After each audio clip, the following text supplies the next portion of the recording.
Hi guys, this is Vinod Sharma and I welcome you to prep guide education. तो आज इस video में हम 20 very important one word substitution cover करेंगे। SSC के बहुत सारे एग्जामिनेशन जैसे कि SSC, MTS, CHSL, CGL, CPO, ये सारे एग्जामिनेशन आने वाले हैं और मैं आशा करता हूँ कि आप सभी अगर इन एग्जामिनेशन की फॉर्म भरे हैं, अप्लाई किए हैं, तो आप इनके तैयारी में लग चुके होंगे। अगर आप एसएससी इंग्लिश के तैयारी के लिए एक बेस्ट यूट्यूब चैनल ढूंढ रहे हैं, आप एक इंग्लिश की तैयारी के लिए एक बेस्ट यूट्यूब चैनल की तलाश में, तो आप बिल्कुल सही प्लेटफॉर्म पे आए हैं, आप सही चैनल पे आए हैं। यहाँ पर मैं आपके लिए एसएससी के कंप्लीट इंग्लिश की तैयारी करवाऊँगा, आपके इंग्लिश में अच्छे स्कोर होंगे, ये मेरा वादा है। तो यहाँ पर देखिए, इस वीडियो में हम 20 very important one word substitution सीखेंगे। तो वन वर्ड सब्स्टिट्यूशन एसएससी के लिए बहुत ही इम्पॉर्टेंट सेक्शन होता है। किसी भी एग्जामिनेशन में जहाँ पर इंग्लिश का पेपर हो, तो वहाँ पर वोकैबलरी एक बहुत ही इम्पॉर्टेंट रोल प्ले करता है। अगर आप इंग्लिश में अच्छा स्कोर करना चाहते हैं तो आपके वोकैबलरी बहुत अच्छे होने चाहिए, आपके वर्ड पावर बहुत स्ट्रॉन्ग होने चाहिए। और अधिकांश बच्चों का सबसे बड़ा समस्या इंग्लिश में ही होता है कि वर्ड हम रटते हैं और भूल जाते हैं। तो वर्ड जब हम रटेंगे तो वर्ड हम बिल्कुल भूलेंगे, क्योंकि रटने के बाद हम कोई चीज़ भूल जाते हैं। देखो, रटना का अपोजिट वर्ड क्या है? भूलना। तो जब आप वर्ड मीनिंग को, अगर आप वर्ड को रटने का काम करोगे तो आप क्या करोगे? भूल जाओगे। तो कभी भी हमें वर्ड को रट कर नहीं चलना चाहिए, क्योंकि एग्जामिनेशन में हमें किसी वर्ड का मीनिंग नहीं पूछता है, बल्कि उसके यूसेस पूछते हैं। और एक वर्ड के कई यूसेस हो सकते हैं, कई मीनिंग हो सकते हैं। अलग अलग सिचुएशन पे उस वर्ड के मीनिंग चेंज हो जाते हैं, उसके कंटेक्स्ट चेंज हो जाते हैं। तो फिर किसी भी वर्ड वोकैबलरी सीखने का सबसे बेस्ट तरीका क्या हो सकता है? मेरा मानना है कि वोकैबलरी को सीखने का सबसे बेस्ट तरीका होता है कि आप क्वेश्चन के फॉर्मेट में वोकैबलरी सॉल्व करें। अगर आप क्वेश्चन के फॉर्मेट में वोकैबलरी सीखते हैं तो आपको बहुत सारे फ़ायदे होते हैं। इसके क्या क्या फ़ायदे हो सकते हैं, ध्यान दीजिएगा। जब हम क्वेश्चन के फॉर्मेट में वोकैबलरी सीखते हैं तो हम यहाँ पर समझने का काम करते हैं। सबसे पहली बात तो कि मेरा यहाँ पर क्वेश्चन का प्रैक्टिस भी हो जाता है और यहाँ पर हम समझने का काम करते हैं, हम हर एक वर्ड पर रिसर्च करते हैं। तो अगर आप पहली बार अगर आप क्वेश्चन के फॉर्मेट में वोकैबलरी सीख रहे हो, नो डाउट आपको पूरा के पूरा वर्ड का मीनिंग आपको पता नहीं होगा, आपसे क्वेश्चंस नहीं बनेंगे। लेकिन आपका काम यहाँ पर क्वेश्चन सॉल्व करने के साथ साथ आप पास में डिक्शनरी भी आपको रखना पड़ेगा। साथ ही साथ आपको वर्ड के मीनिंग को लुकअप करना पड़ेगा, उसके एक वर्ड के कितने मीनिंग है, ये सभी चीज़ को आपको यहाँ पर देखना पड़ेगा। और इसमें सबसे बड़ा बेनिफिट देखो क्या होता है, जब हम क्वेश्चन के फॉर्मेट में वोकैबलरी सीखते हैं, जब हम वर्ड मीनिंग को क्वेश्चन के माध्यम से सीखते हैं, तो यहाँ पर हम क्या करते हैं, एक वर्ड का तो मीनिंग हम जानते ही हैं, यानी कि क्वेश्चन में जो हमें पूछ रहा है, ठीक है, तो 4 ऑप्शन में कोई एक ही ऑप्शन हमारा सही आंसर होगा। तो जो हमारा सही ऑप्शन होगा वही हमारा आंसर होगा। लेकिन इसके साथ ही साथ जो यहाँ पर अदर जो 3 वर्ड बनते हैं, अदर जो 3 ऑप्शन बनते हैं, हम उन वर्ड का मीनिंग भी जानने का कोशिश करते हैं। यानी एक वर्ड सीखने के साथ साथ हम 3 एक्स्ट्रा वर्ड सीख जाते हैं। और जब हम क्वेश्चन के फॉर्मेट में बनाते हैं तो सबसे पहले हम गलती करते हैं, और जब हम गलती करके कोई चीज़ सीखते हैं तो वो चीज़ हमें जीवन भर याद रहता है।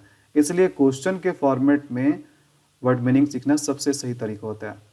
अब रही बात कि सर वर्ड मीनिंग का सोर्स क्या होना चाहिए, मतलब कैसे करें, कौन से बुक से करें?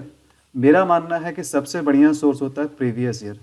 अगर आप प्रीवियस ईयर क्वेश्चन लगाते हो तो इससे बढ़िया दूसरा कोई सोर्स हो ही नहीं सकता है, ठीक है। वैसे तो भाई अनलिमिटेड वर्ड मीनिंग है, लेकिन आप सभी के सभी को नहीं कर सकते हो, क्योंकि आपके पास भी एक टाइम बाउंडेशन है, आपको भी एक टाइम फ्रेम में रख करके अपने एग्जाम को क्वालिफाई करना है। अगर आप अगले 10 साल वर्ड मीनिंग ही सीखते रह जाओगे तो फिर कब निकालोगे? तो इसलिए हम लिमिटेड सोर्स पे काम करेंगे, और लिमिटेड सोर्स सबसे अच्छा सोर्स होता है कि एसएससी ने पिछले 10 वर्षों में, 20 वर्षों में जितने भी एग्जामिनेशन लिए हैं, उनमें जितने भी वर्ड मीनिंग पूछे हैं, बस इन्हीं सारे वर्ड को आप कर लो, आपके अच्छे खासे स्कोर हो जाएंगे। और most of the time SSC 90% previous year में पूछे गए वर्ड को ही रिपीट करती है। तो यहाँ पर मैं आपको 20 इम्पॉर्टेंट वन वर्ड सब्स्टिट्यूशन मैं आपके लिए सॉल्व करूँगा, और सभी वर्ड का देखो यहाँ पर जो आंसर होगा मैं उसका तो मीनिंग बताऊँगा ही, और साथ ही साथ जो बाकी के जो 3 ऑप्शन जो बचे हैं उनके भी मैं मीनिंग क्लियर करूँगा, बहुत ही सिंपल लैंग्वेज में, बहुत ही स्ट्रेट फॉरवर्ड लैंग्वेज में, ताकि आपको बहुत अच्छे से समझ में आ जाएगा।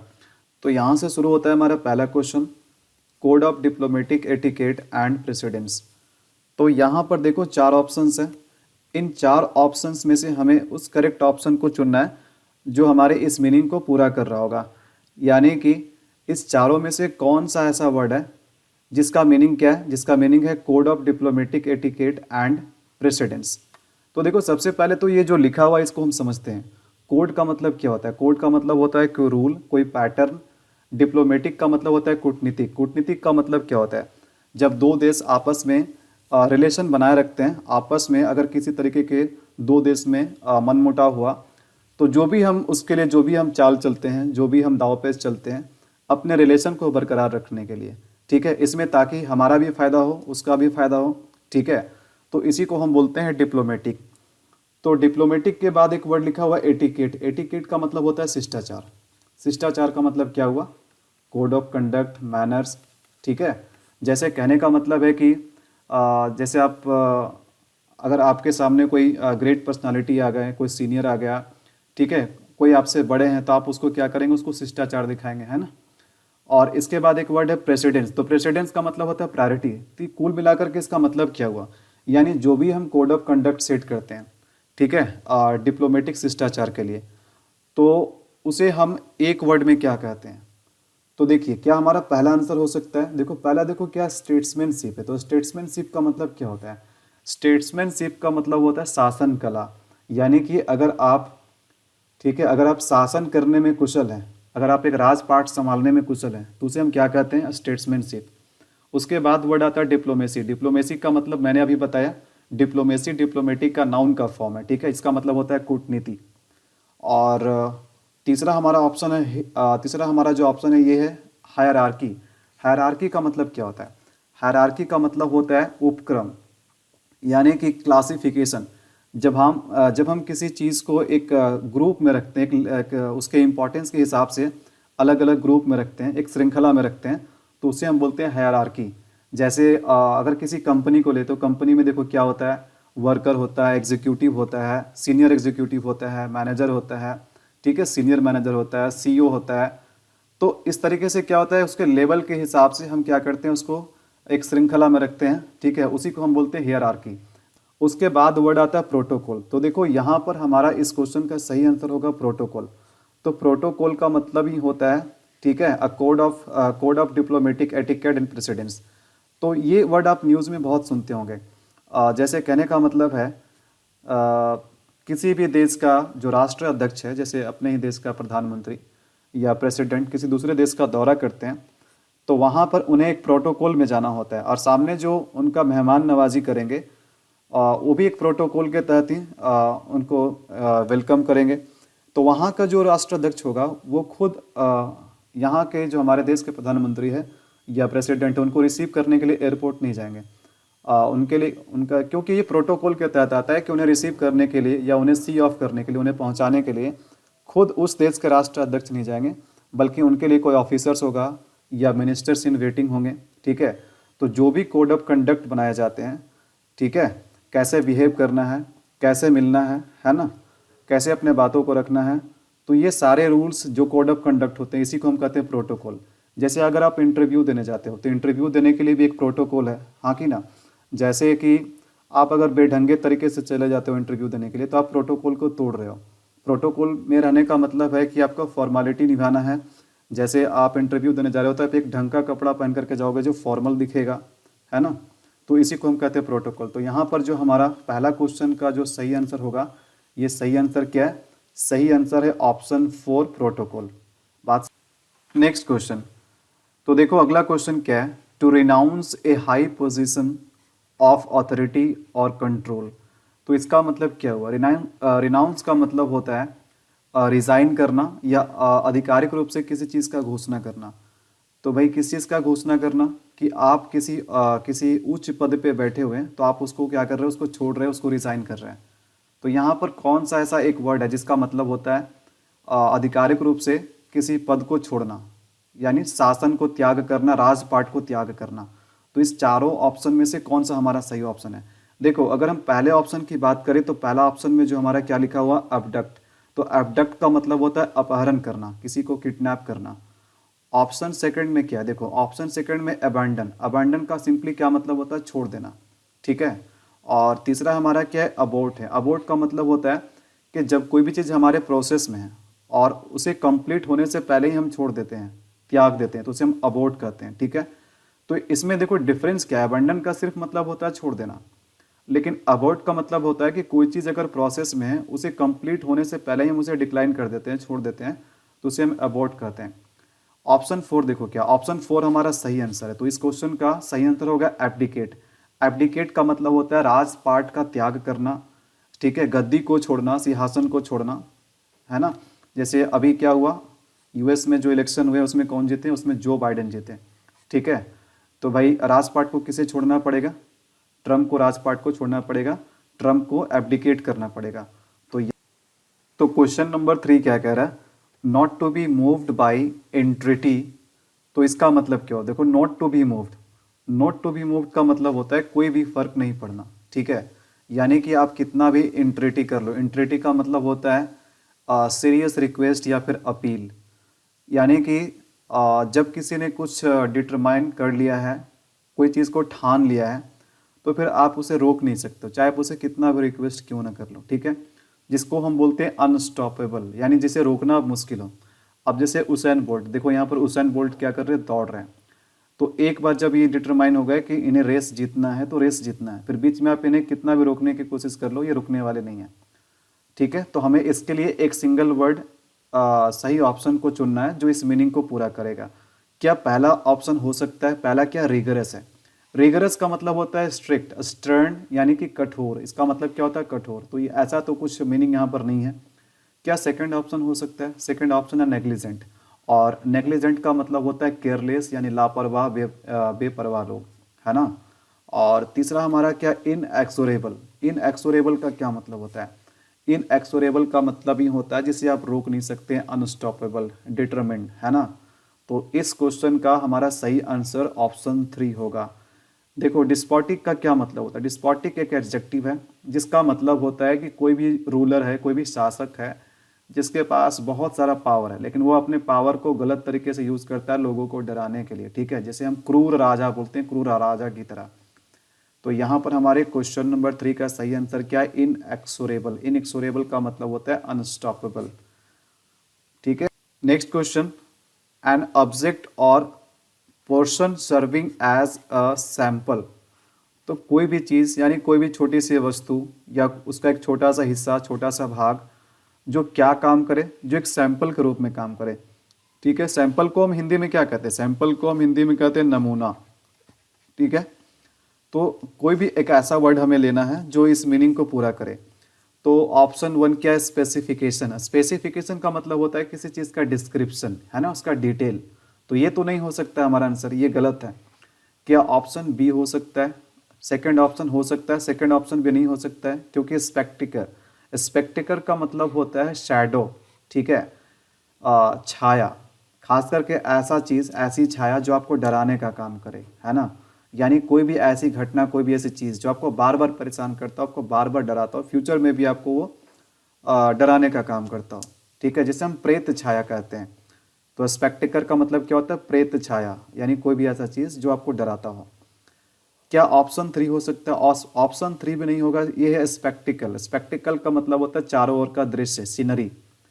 तो ये भी हमारा सही आंसर नहीं, हमारा सही आंसर है option 4। Option 4 is the right answer, specimen. Specimen का मतलब ये होता है किसी चीज़ का सैंपल या नमूना। जैसे देखो जब ये नया वाला 200 का नोट लॉन्च हो रहा था, तो उस समय आरबीआई क्या किया था, इसके लॉन्च होने से पहले, इसके जारी होने से पहले आरबीआई एक इसका स्पेसिमेन जारी किया था। स्पेसिमेन मतलब इसका एक नमूना। देखो अब यहाँ पर कोई सीरियल नंबर भी नहीं है, तो ये क्या है, ये नोट क्या है, 200 रुपये नोट का एक नमूना, एक क्या है, सैंपल है, एक स्पेसिमेन है। तो नेक्स्ट क्वेश्चन है, the practice of submitting a proposal to popular vote, ठीक है। तो इसका मतलब क्या हुआ, इसका मतलब हुआ कि हम क्या करते हैं, किसी एक पर्टिकुलर कॉज के लिए, है ना, हम क्या करते हैं, वोटिंग करते हैं। तो वोटिंग हम उस चीज़ के अगेंस्ट में भी करते हैं या फिर उसके फेवर में करते हैं। यानी जब कोई मैटर आ गया हो, ठीक है, कोई इशू आ गया हो और उसमें जो जनता है ना वो दो दो ग्रुप में बट गए। कुछ लोग कहते हैं कि नहीं ये चीज़ होना चाहिए, कुछ लोग कहते हैं ये चीज़ नहीं होना चाहिए। तो भाई किसके साथ जाना है, इसके लिए हम क्या करते हैं, इसके लिए हम एक चुनाव करवाते हैं, मतलब एक वोटिंग करवाते हैं, ठीक है। और जिधर ज़्यादातर लोगों का फेवर में मत होता है उसी चीज़ को हम फाइनली पास करते हैं। तो उसे हम क्या कहते हैं, देखो इसके लिए हम एक वर्ड चुनेंगे और ये एक वर्ड हमारा सही आंसर क्या होगा। तो देखो पहला ऑप्शन क्या इलेक्शन है, क्या इलेक्शन हमारा सही आंसर हो सकता, नहीं, इलेक्शन का मतलब चुनाव। तो हम किसी हम सरकार को चुनने के लिए इलेक्शन चुनाव का काम करते हैं। रेफरेंस का मतलब क्या हुआ, रेफरेंस का मतलब हुआ संदर्भ यानी संकेत या फिर इशारा, ठीक है। पॉपुलैरिटी का मतलब हुआ लोकप्रियता। तो यहाँ पर क्वेश्चन नंबर 5 का हमारा सही आंसर होगा option 4। Option 4 is the right answer, referendum. तो इसका सही आंसर क्या है, रेफरेंडम। रेफरेंडम का मतलब होता है जनमत संग्रह, इसका मतलब होता है जनमत संग्रह, जनमत संग्रह। तो देखो जन का मत यानी जनता का मत क्या है, जनता किस ओर जाना चाहती है, जनमत संग्रह। अब जैसे कि आपने हाल में न्यूज़ में सुना होगा, ब्रिटेन ब्रिटेन पहले ब्रिटेन पहले यूरोपियन यूनियन का पार्ट था, लेकिन अब ब्रिटेन ईयू का पार्ट नहीं है, ये ईयू से एग्जिट कर गया। इसके लिए ब्रिटेन में जनमत संग्रह करवाया गया कि ब्रिटेन के जो जनता है, ब्रिटेन के जो लोग हैं जनमत संग्रह में भाग लिए, ठीक है, वोटिंग की कि क्या ब्रिटेन को अभी भी यूरोपियन यूनियन का पार्ट होना चाहिए या फिर उसे बाहर हो जाना चाहिए। तो ब्रेग्जिट वाले घटना आपने न्यूज़ में सुना होगा। तो ये कैसे हुआ, इसके लिए रेफरेंडम करवाया गया, जनमत संग्रह करवाया गया, ठीक है। तो इसका सही आंसर क्या होगा, क्वेश्चन नंबर 5 का जो हमारा सही आंसर है, सही आंसर है option 4। Next question, a man with abnormal habits, यानी कि कोई भी ऐसा व्यक्ति जिसके आदत क्या हो, जिसके आदत एबनॉर्मल हो, जिसके हैबिट्स क्या हो, एबनॉर्मल हो। देखो नॉर्मल का मतलब होता है क्या, साधारण, यानी जिसे हम जानते हैं, जिसे हम एक्सेप्ट कर सकते हैं। लेकिन एबनॉर्मल क्या होता है, एबनॉर्मल होता है जो नॉर्मल से बिल्कुल हट के हो, यानी असाधारण हो। तो इसके लिए कौन सा एक वर्ड सही होगा, हमारा वन वर्ड क्या होगा इसके लिए। तो देखिए क्या पहला ऑप्शन हो सकता है, तो पहला ऑप्शन देखो, पहला ही ऑप्शन हमारा सही आंसर है। कैसे, देखो इसका मतलब हम हिंदी में क्या बोलते हैं, सनकी, कोई भी ऐसा व्यक्ति जो बिल्कुल पागलपन की तरह व्यवहार करता हो, ठीक है, पागलों की तरह व्यवहार करता हो, मतलब कुछ भी एक्टिविटी उसका हो क्या हो, एबनॉर्मल हो, उसके कोई भी एक्टिविटी हो, कोई भी गतिविधि क्या हो, ये अबनॉर्मल हो, ऐसे व्यक्ति को हम क्या बोलते हैं, सनकी बोलते हैं। एग्जाम्पल के लिए यहाँ पर आप देख सकते हैं, यहाँ पर तस्वीर में देख सकते हैं, इस पिक्चर में देख सकते हैं, ये कौन है, इसका नाम आप मुझे कमेंट सेक्शन में लिखकर बताइएगा, ठीक है। तो यहाँ पर एसेंट्रिक हमारा सही आंसर है, option 1 is the right answer. बाकी के भी ऑप्शन के मीनिंग हम जान लेते हैं। फ्रैंटिक का मतलब क्या होता है, फ्रैंटिक का मतलब होता है एजिटेटेड। एजिटेटेड का मतलब है कि क्या आप बहुत ही व्याकुल हैं, अगर आप बहुत ही व्याकुल हैं, परेशान हैं, वरिड हैं, डरा हुआ है, तो उसे हम क्या बोलते हैं, फ्रैंटिक बोलते हैं। इडियोटिक का मतलब क्या होता है, मूर्खों जैसा। और सल्की का मतलब होता है वेरी एंग्री, यानी अत्यधिक क्रोधित, ठीक है, बहुत ज़्यादा गुस्सा में होना को हम क्या बोलते हैं, सल्की बोलते हैं। बढ़ question number 7, feeling inside you which tells you what is right and what is wrong, यानी आपके अंदर की वो फीलिंग जो आपको ये बताने का काम करे कि क्या सही है और क्या गलत है। यानी कि जब आपके अंदर ये समझ हो कि आप कोई भी काम करने जा रहे हो, वो काम करना सही है, राइट है या फिर रॉन्ग है। यानी जब किसी इंसान के अंदर सही गलत का फर्क होता है तो उसे हम एक वर्ड में क्या कहते हैं, क्या उसे हम क्लेवरनेस कहते हैं, नहीं। क्लेवरनेस का तो मतलब होता है चालाकी दिखाना, चालाकी।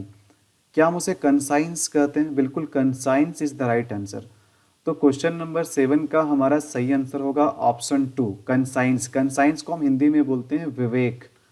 क्या बोलते हैं हिंदी में, विवेक बोलते हैं या फिर अंतरात्मा बोलते हैं।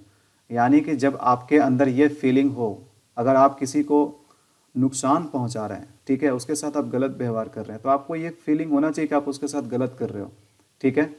अगर आप किसी को हेल्प कर रहे हो तो आपको पता होना चाहिए, आपके अंदर ये फीलिंग होनी चाहिए कि आप सही काम कर रहे हो, ठीक है। तो जब आपके अंदर वो विवेक होता है कि आपको क्या करना उचित है और क्या करना अनुचित है, तो ये समझ जब आपके अंदर रहता है ना, तो उसी को हम कहते हैं कंसाइंस। कंसाइंस का मतलब विवेक या अंतरात्मा। देखो ऑप्शन 3 क्या है, ऑप्शन 3 है कॉन्शसनेस। कॉन्शसनेस का मतलब हुआ अवेयरनेस। अवेयरनेस का क्या मतलब हुआ, अवेयरनेस का मतलब होता है कि आप अपने चारों ओर के एक्टिविटी से क्या है, वाकिफ़ है, आपको पता है कि आपके चारों ओर आपके सराउंडिंग में देश दुनिया में क्या हो रहा है, ठीक है। तो उसे हम कहते हैं कॉन्शसनेस, जागरूकता जिसे हम हिंदी में कहते हैं, है ना। जैसे अगर मैं पूछ दूं कि अभी करंट में यूएस के प्रेसिडेंट कौन है, अगर आप बता दोगे तो इसका मतलब है कि आप अवेयर हो। अगर मैं पूछूं कि आपके राज्य के मुख्यमंत्री कौन है, अगर आप बता दोगे तो इसका मतलब है कि आप अवेयर हो, कॉन्शस हो। बात समझ में आ रही है। ऑप्शन 4 है फियर, और फियर का मतलब मुझे समझाने का कोई ज़रूरत नहीं है। तो यहाँ पर क्वेश्चन नंबर 7 का हमारा सही आंसर क्या होगा? Option second, option 2 is the right answer, conscience. बढ़ते हैं क्वेश्चन नंबर 8। क्वेश्चन नंबर 8 क्या कह रहा है?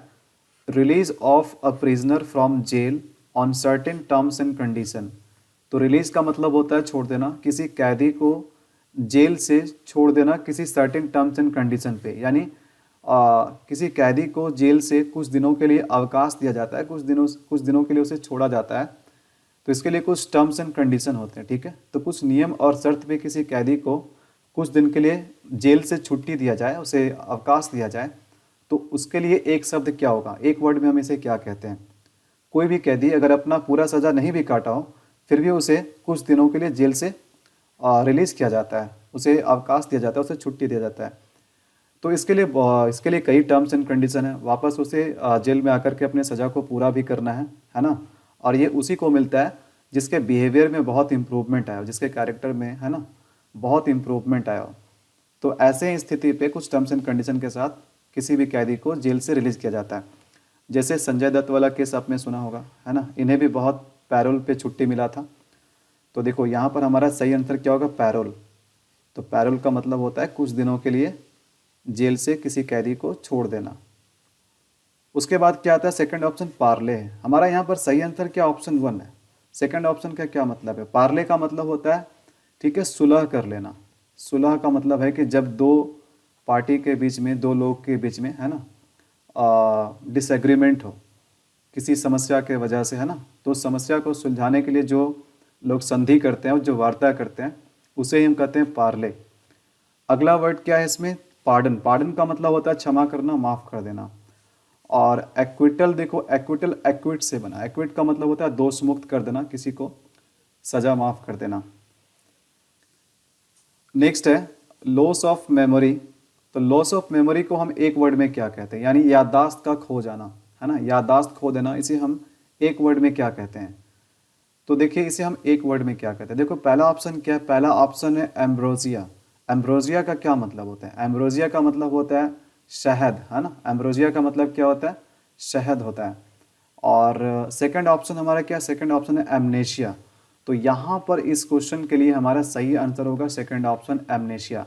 एमनेशिया का मतलब होता है लॉस ऑफ मेमोरी, है ना। उसके बाद क्या? ऑप्शन 3 है इंसोम्निया। तो इंसोम्निया का मतलब क्या होता है? Lack of sleep. तो जब जिसको अनिद्रा की बीमारी होता है, इंसोम्निया का एक प्रकार का बीमारी है ना, जिसको नींद नहीं लगता हो, ठीक है, तो उसे हम क्या कहते हैं? इंसोम्निया कहते हैं। देखो इंसोम्निया, सोम्न, SOMN एक रूट है ना, एक रूट वर्ड है। तो रूट वर्ड का वीडियो मैं पहले से बना रखा हूँ, और भी मैं रूट वर्ड पे वीडियो बना रहा हूँ। तो रूट वर्ड बहुत ही इंपॉर्टेंट चीज़ होता है वर्ड मीनिंग को सीखने के लिए। तो देखो सॉम का क्या मतलब होता है? इसका मतलब होता है स्लीप। ये कभी भी आपको अगर SOMN दिखाई दे तो इस रूट का मतलब होता है स्लीप, ये नींद से रिलेटेड है, ठीक है। तो इंसोम्निया का मतलब क्या हुआ? लैक ऑफ स्लीप, अनिद्रा की बीमारी। अच्छा ऑप्शन 4 क्या? फॉरगेटिंग, और इसका मीनिंग मुझे समझाने की कोई ज़रूरत नहीं है, आपको पता ही है ना। तो यहाँ पर इस क्वेश्चन का हमारा सही आंसर क्या होगा? इस क्वेश्चन का हमारा सही आंसर है ऑप्शन 2, एमनेशिया। बढ़ते हैं अगले क्वेश्चन की और अगला क्वेश्चन देखते हैं क्या है। To struggle helplessly. To struggle helplessly का क्या मतलब होता है? स्ट्रगल का मतलब होता है संघर्ष करना, और हेल्पलेसली का मतलब होता है असहाय रूप से।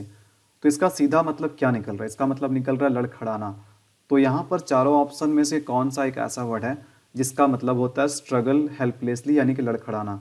क्या ऑप्शन 1 हमारा सही आंसर हो सकता है? जी बिल्कुल, option 1 is the right answer. तो यहाँ क्वेश्चन नंबर 10 के लिए हमारा सही आंसर होगा ऑप्शन 1, फ्लाउंडर। अच्छा ऑप्शन 2 का क्या मतलब होता है? देखो ऑप्शन 2 का एक तो मतलब होता है, ठीक है, जो किसी चीज़ को स्थापना किया हो, जो उसका फाउंडर हो, है ना, जो किसी चीज़ का नींव डाला हो। और फाउंडर एक वर्ब भी होता है। फाउंडर जब वर्ब का काम करता है तो इसका मतलब होता है असफल हो जाना, फेल हो जाना। और फंबल का मतलब क्या होता है? फंबल का मतलब होता है बोलने में हकलाना, है ना। और फिंगर का मतलब क्या होता है? सूचित करना। तो यहाँ पर हमारा सही आंसर क्या होगा? फ्लाउंडर। फ्लाउंडर का मतलब क्या होता है? लड़खड़ाना होता है। Next question, A post with little work but high salary. तो यहाँ पर इसका मतलब क्या हुआ? कोई भी ऐसा पोस्ट, कोई भी ऐसा पद जहाँ पर काम बहुत कम हो लेकिन उसके लिए आपको सैलरी कितना मिल रहा हो? सैलरी हाई मिल रहा हो। यानी कोई भी ऐसा नौकरी जहाँ पर काम बहुत कम हो लेकिन सैलरी आपको हैंडसम मिल रहा हो, जिसे हम क्या कहते हैं? आराम की नौकरी, है ना। तो इसके लिए एक वर्ड क्या होगा? इसके लिए एक वर्ड क्या? डायरेक्टर हो सकता है। तो director is the wrong answer. क्यों? डायरेक्टर का ये मीनिंग नहीं होता। डायरेक्टर का मतलब होता है क्या? निर्देशक। क्या सेकंड ऑप्शन हो सकता है? तो सेकंड ऑप्शन भी नहीं हो सकता है, क्योंकि इसका ट्रस्टी का क्या मतलब होता है? ट्रस्टी का मतलब होता है अ मेंबर ऑफ ट्रस्ट, जो किसी संस्था, किसी ट्रस्ट का क्या हो? मेंबर हो, ठीक है।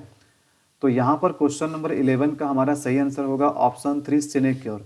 तो सिनेक्योर का मतलब होता है आराम की नौकरी, यानी वैसा नौकरी जहाँ पर आपको कम काम करना पड़े या काम आपको ना के बराबर करने के लिए मिले लेकिन बदले में आपको सैलरी बहुत ज़्यादा मिले। तो इसे हम क्या कहते हैं? इंग्लिश में सिनेक्योर कहते हैं, ठीक है। क्या कहते हैं? सिनेक्योर कहते हैं, ठीक है। और हिंदी में हम इसे क्या कहते हैं? आराम की नौकरी। हर कोई चाहता है कि ऐसा नौकरी मिले, ठीक है। और एक वर्ड हमारा ऑप्शन 4 में वर्ड क्या है? ऑम्बड्समैन। तो ऑम्बड्समैन का क्या मतलब होता है? ऑम्बड्समैन को हम हिंदी में कहते हैं लोकपाल, ठीक है। नेक्स्ट क्वेश्चन क्या कह रहा है? पोस्टपोनमेंट और delay permitted in the suffering of a penalty और the discharge of an obligation. तो इसका मतलब क्या हुआ? तो देखो यहाँ पर पोस्टपोनमेंट का मतलब क्या हो? मतलब डिले करना। डिले किस चीज़ में करना?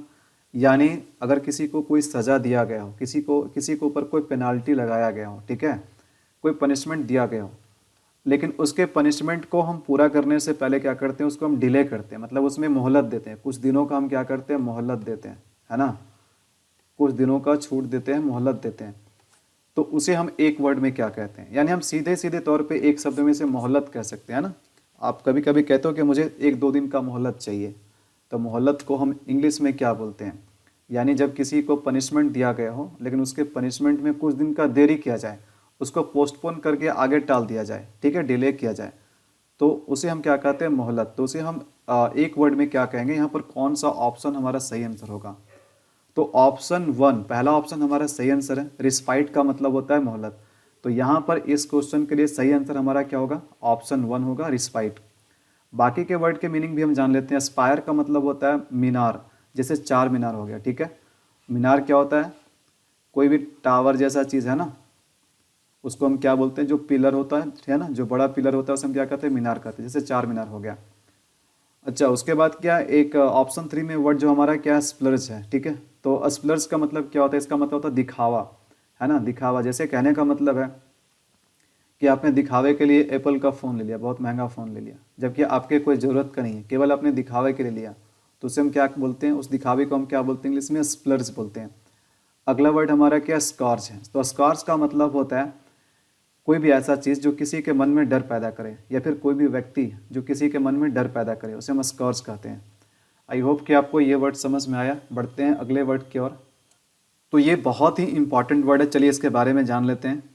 ए पर्सन हु राइट्स डेकोरेटिवली, यानी कोई भी व्यक्ति जिसका हैंड राइटिंग बहुत सुंदर और ब्यूटीफुल और डेकोरेटिव हो, तो उसे हम क्या बोलते हैं? ठीक है, यानी कोई भी व्यक्ति जो जिसका हैंड राइटिंग सुंदर हो, बहुत डिज़ाइनदार लिखता हो, बहुत डेकोरेटिव तरीके से लिखता हो, उसे हम एक शब्द में क्या बोलते हैं? तो इसके लिए हमारा सही आंसर होगा ऑप्शन 1, कैलीग्राफर। कैलीग्राफर का मतलब होता है अ पर्सन हु राइट्स डेकोरेटिवली। तो कैलीग्राफर से ही हमारा वर्ड क्या बना है? कैलीग्राफी बना है, ठीक है। कैलीग्राफर तो डायरेक्टली किसी पर्सन के बारे में बताया, है ना। और ये कैलीग्राफर किससे बना? ये बना कैलीग्राफी से बना। किससे बना? कैलीग्राफी से। तो कैलीग्राफी का मतलब होता है क्या? Art of beautiful hand writing. यानी कि हम जब हम ब्यूटीफुल हैंड राइटिंग सीखते हैं, सुंदर लिखावट हम जब सीखते हैं, तो उसे क्या कहते हैं? कैलीग्राफी। और कैलीग्राफी से क्या बना? कैलीग्राफर। तो कैलीग्राफर हमारा सही आंसर है, ठीक है। अच्छा, सेकंड ऑप्शन का क्या मतलब हुआ? सेकंड ऑप्शन क्या? कॉलियर। तो कॉलियर का मतलब क्या हुआ? कॉलियर का मतलब हुआ कोई भी ऐसा जहाज, पानी वाला जहाज, ठीक है, जो कोयला ढोने का काम करता हो, उसे हम कॉलियर कहते हैं। कोरियोग्राफर का मीनिंग तो आपको पता ही होगा, ठीक है, जो भाई डांस में मूवमेंट सेट करता हो, है ना, डांस के बैकग्राउंड को डिज़ाइन करता हो, है ना, कि कैसा उसका बैकग्राउंड होना चाहिए, कौन कौन से मूवमेंट लेने हैं डांस में, कौन कौन से स्टेप्स लेने हैं, उसे हम क्या कहते हैं, कोरियोग्राफर कहते हैं। और ऑप्शन 4 में क्या है, कैटोग्राफर। कैटोग्राफर का मतलब क्या होता है, ठीक है, नक्काशी करता, जो नक्शा बनाता हो, जो नक्शा बनाने का काम करता हो, ठीक है, उसे हम कहते हैं कैटोग्राफर। नेक्स्ट वर्ड है pertaining to cattle. Pertaining to cattle, cattle का मतलब क्या होता है, कैटल का मतलब होता है मवेशी, जिसमें गाय भैंस बैल, है ना, ये सब आ जाए, मवेशी। तो पर्टेनिंग, पर्टेनिंग का मतलब क्या होता है, रिलेटेड टू। पर्टेनिंग टू का मतलब क्या हुआ, रिलेटेड टू, यानी एक ऐसा वर्ड हमें यहाँ पर चुनना है जो कि कैटल से संबंधित हो, जो कि मवेशी से संबंधित हो।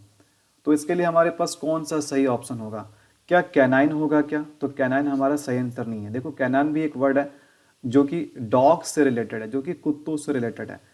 तो कोई भी ऐसा चीज़ जो कि डॉग से रिलेटेड है, उसे हम क्या बोलते हैं, कैनाइन बोलते हैं। अगला हमारा क्या है, सेकंड है फेलाइन है। तो फेलाइन का मतलब क्या होता है, रिलेटेड टू कैट्स, यानी कोई भी ऐसा चीज़ जो बिल्लियों या फिर बिल्ली जाति से संबंधित हो, है ना, रिलेटेड टू कैट्स। तो जो बिल्ली या बिल्ली जाति से संबंधित हो उसे हम एक शब्द में क्या बोलते हैं, फेलाइन बोलते हैं। अगला देखो ऑप्शन 3, और मैं बता दूं कि इस क्वेश्चन का सही आंसर है option 3। Option 3 is the right answer, bovine. Bovine का मतलब होता है रिलेटेड टू, ठीक है, इसका मतलब होता है रिलेटेड टू काउस, गाय से रिलेटेड या फिर कैटल से रिलेटेड। तो कोई भी ऐसा चीज़ जो कि कैटल से या काउस से रिलेटेड है उसे हम क्या कहते हैं, बोवाइन कहते हैं। और ऑप्शन 4 क्या है, वर्मिनियस है।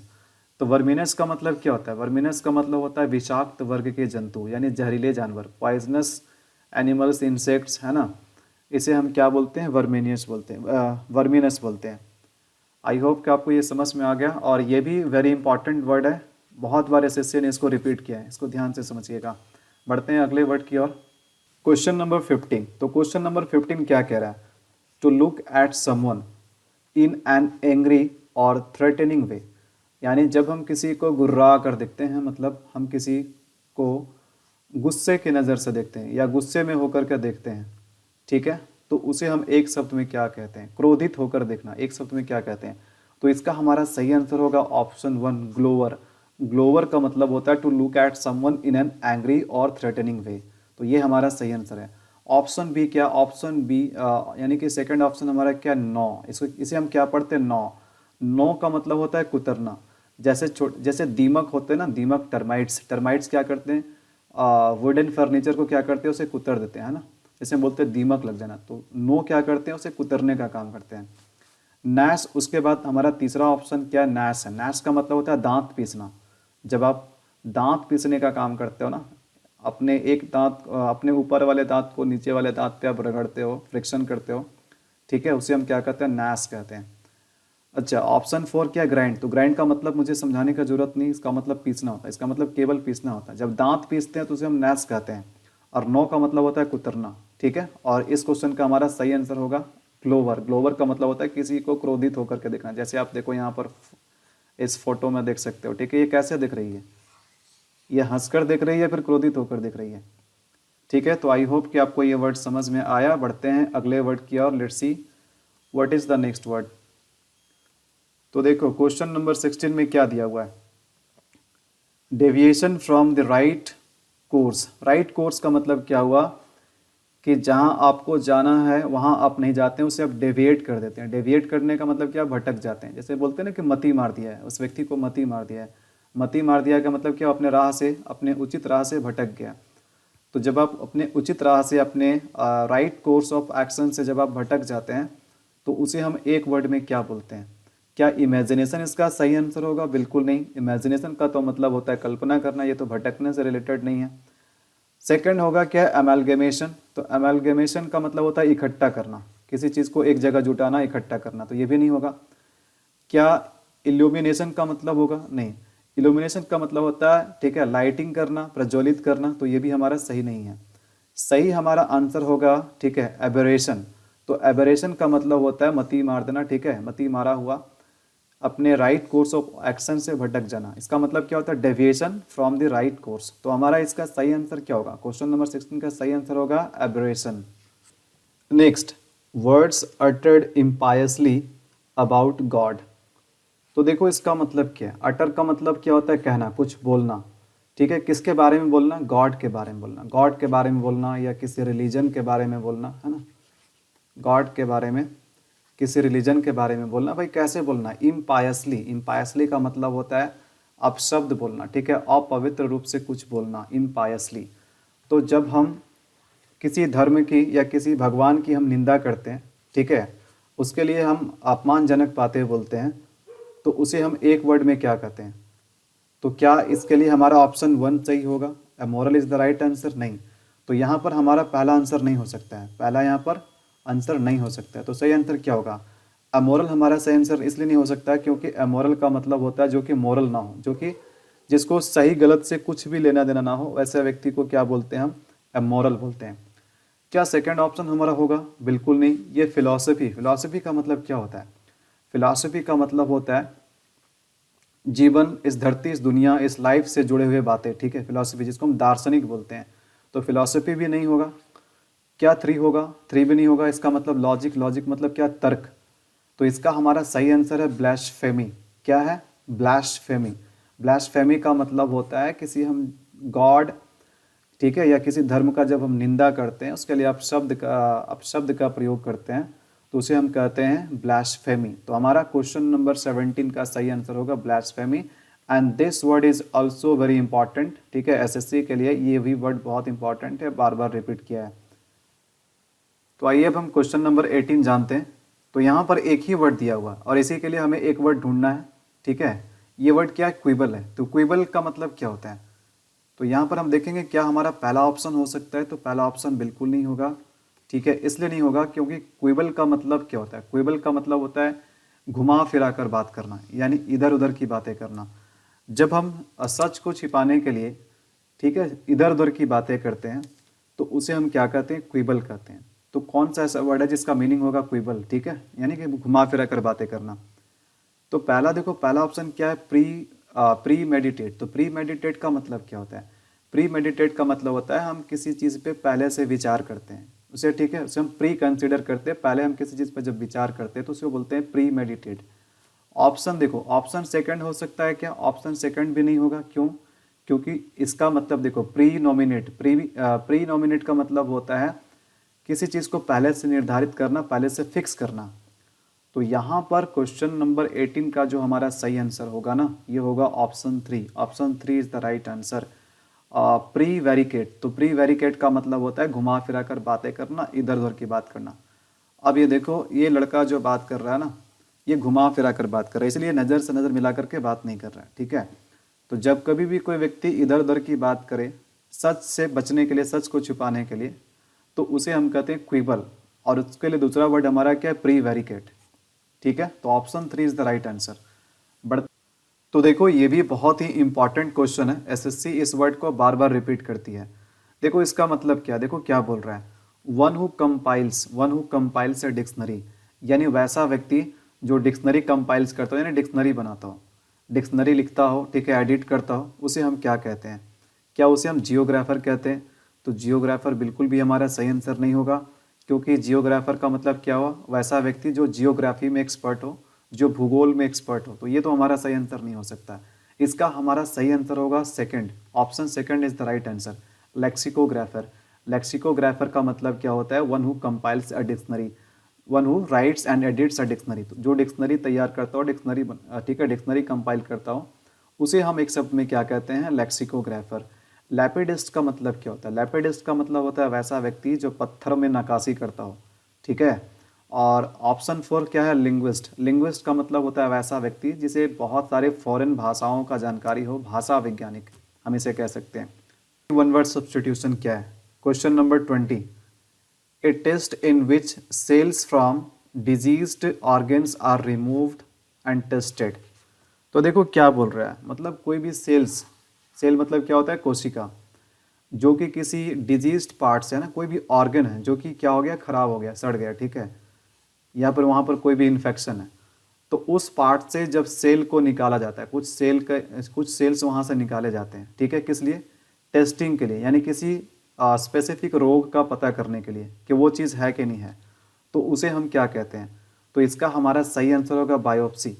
तो बायोप्सी हमारा राइट ऑप्शन है। बायोप्सी का मतलब ही होता है कि जब हम किसी जगह से, शरीर के किसी हिस्सा से, हम वैसा हिस्सा से जहाँ पर प्रॉब्लम है, ठीक है, जहाँ पर इन्फेक्शन है ना, जख्म है या कुछ भी है, तो वहाँ के जो सेल्स होते हैं, जो भी हो, चाहे डेड सेल हो, जो भी हो, ठीक है, उसे निकालते हैं किस लिए? टेस्टिंग के लिए, ठीक है, उस रोग का पता लगाने, जैसे अधिकतर कैंसर का पता लगाने के लिए भी लोग बायोप्सी टेस्ट करते हैं। तो यहाँ पर देख सकते हैं, जैसे दिखना यहाँ पर देखो, ये बायोप्सी टेस्ट के लिए एक स्पेशल इंजेक्शन आता है। इसे क्या करेंगे, इस जगह के थोड़ा सा सेल निकालेंगे और फिर इसे क्या करेंगे, टेस्ट करेंगे, ठीक है, किसी सर्टेन रोग का पता लगाने के लिए। तो इसे हम कहते हैं बायोप्सी टेस्ट। बात समझ में आ रही है? तो इस क्वेश्चन का सही आंसर है बायोप्सी। ऑटोप्सी का मतलब क्या होता है? ऑटोप्सी का मतलब होता है पोस्टमार्टम करना, ठीक है। ऑपरेशन का मतलब तो आपको समझ में आ रहा है, शल्य चिकित्सा करना यानी सर्जरी करना। और ऑप्शन 4 है एम्प्यूटेशन। एम्प्यूटेशन का मतलब होता है हाथ गोड़, ठीक है, उसका हाथ गोड़ काटना, अपंग करना, एम्प्यूटेशन। तो ये रहा आज के सेशन का 20 very important one word substitution, very important one word substitution. And I hope कि आपको यहाँ से बहुत कुछ सीखने को मिला होगा। ये सारे प्रीवियस ईयर में पूछे गए हैं, आप इन्हें बहुत अच्छे से रिवाइज कीजिएगा, ठीक है। आप इस वीडियो का PDF चाहते हैं तो आप PDF के लिए टेलीग्राम चैनल ज्वाइन कर सकते हैं, आपको लिंक नीचे डिस्क्रिप्शन में मिल जाएगा। कोई भी PDF, कोई भी वीडियो के नोटिफिकेशन के लिए, ठीक है, या कोई भी गवर्नमेंट जॉब के अपडेट्स आते हैं, सारे मैं इन्फॉर्मेशन PDF, जो भी इन्फॉर्मेशन है PDF है, मैं अपने टेलीग्राम चैनल पर डालता हूँ। तो आप आज ही टेलीग्राम चैनल को ज्वाइन कर लीजिए, आपको सारे अपडेट यहाँ से मिलते रहेंगे, PDF मिलते रहेंगे, लिंक आपको नीचे डिस्क्रिप्शन में मिल जाएगा। तो इसी तरीके से और भी हमारे वोकैबलरी का सेक्शन है, ठीक है। वन वर्ड के बाद इडियम्स एंड फ्रेजेज है, इडियम्स एंड फ्रेजेज के साथ साथ आपके सिनोनिम्स है, एंटोनिम्स है, और जो भी ग्रामर के टॉपिक है ना, कॉमन एरर हो गया आपके, कॉमन एरर के बाद फिल इन दी ब्लैंक है, क्लोज टेस्ट है। तो इन सभी टॉपिक पे मैं वीडियो बनाता रहूँगा।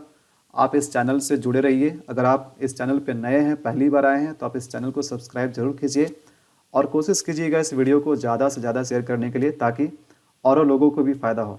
अगर आप इंग्लिश में कोई स्पेशल टॉपिक पे वीडियो चाहते हैं तो मुझे नीचे कमेंट सेक्शन में लिखकर बताइए, मैं आपके उस डिमांड को पूरा करने की कोशिश करूँगा। मिलते हैं आपसे अगले इसी तरह के एक नए इंटरेस्टिंग वीडियो में। Till then it's a good bye.